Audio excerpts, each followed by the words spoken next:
Okay, go on. Yes.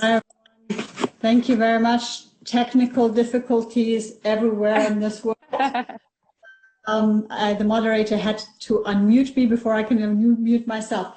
It's a pleasure. It's a big honor to be here with you today, and on such an important topic, I must say, leadership post-COVID-19 and what businesses can do. So before we look into the future, let me start with where we stand. And of course, young people, our children, our nieces and nephews, they missed so much. They missed play dates and football matches. They missed graduation parties.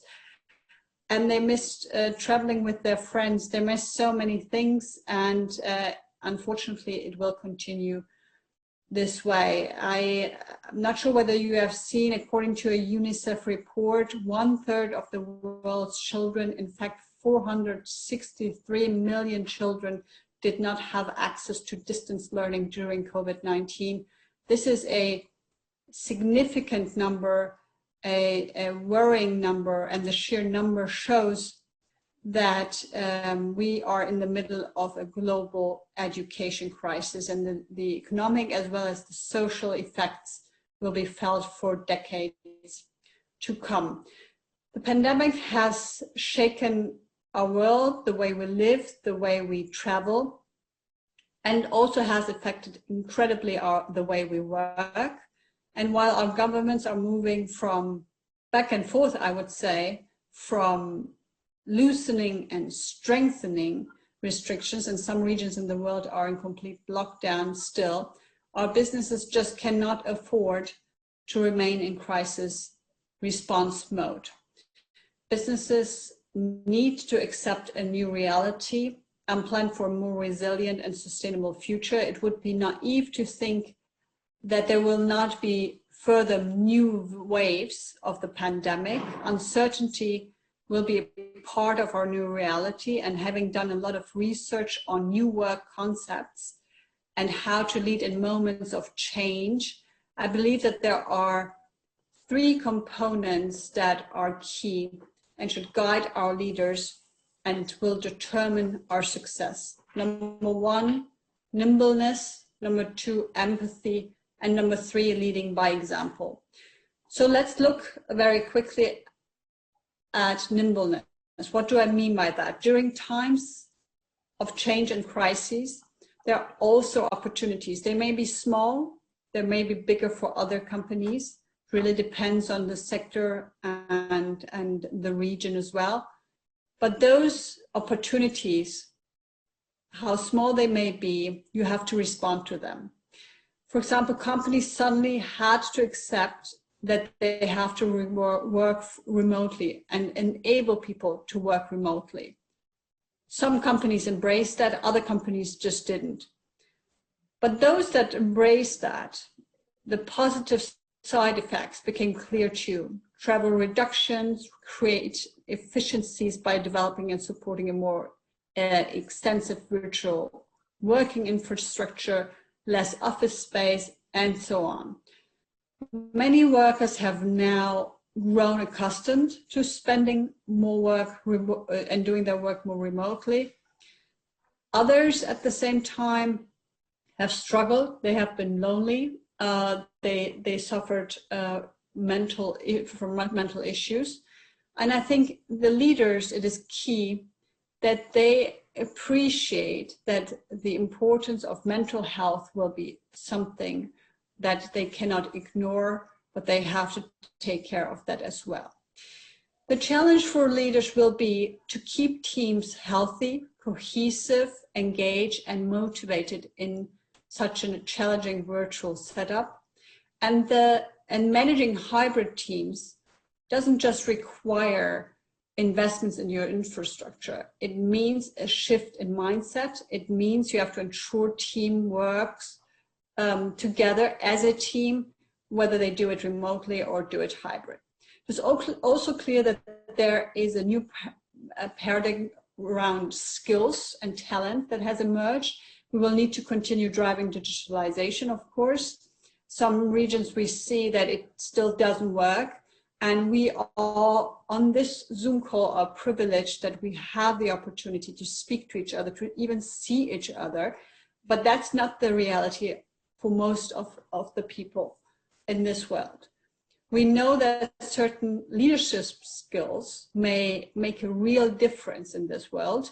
Faced with uncertainty, leaders will need to avoid the temptation to say, this is how we always did it. Instead, a leader must be requesting new data, new information, ask for intel all the time, and regularly reconsider and shift course very quickly if need be. At the same time, really appear decisive and determined.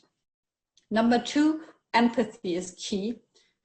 Not only during, but also post-COVID-19, not only governments and businesses have to protect employees. It's also businesses really who have to build resilience. Nowadays, leaders often wear many hats, which is a significant challenge, you know, from meeting financial goals to, for example, how to ensure that people keep their distance and stay healthy. Just to name two of the challenges of leaders in the business world nowadays.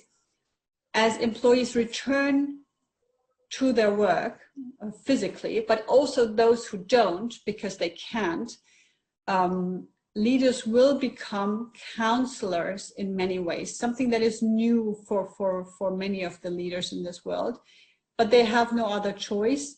And listening means leading to me.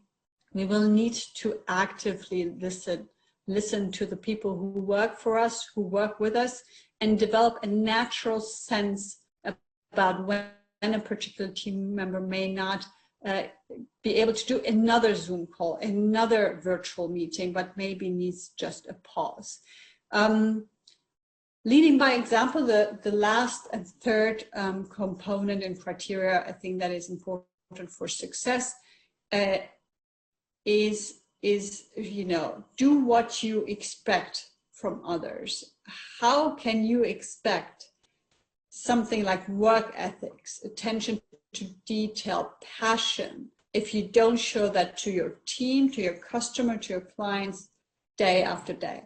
I think that's a key component to success. This does not mean that you don't have to take tough decisions from time to time. That's part of the job of the leader too.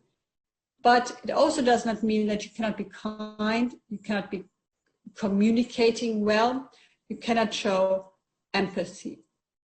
So it is really important, this active listening, listen to understand, instead of what many of us often do, which is listen to just respond.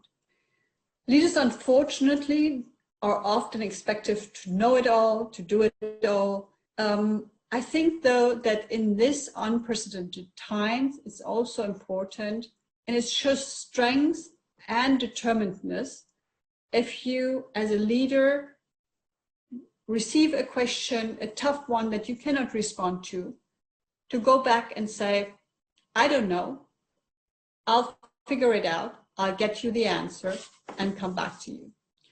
Let me close with the following thoughts. Leadership, in my view, is not a position. It is a decision and it is a choice. If you have decided to look after your colleagues, and even in some respects after your boss, why not? You become a leader. You become a leader through your action.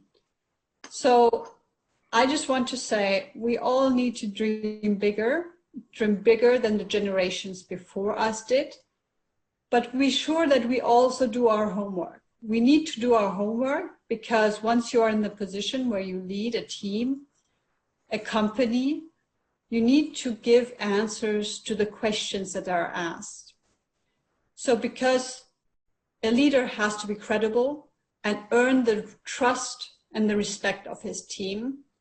And once you enter your workplace, the workforce, and you are allowed to lead a team, you will have to give answers. radiate positive energy, be passionate, be approachable, and again, do what you expect from others. We have all a choice to be the better leaders, to be the leaders that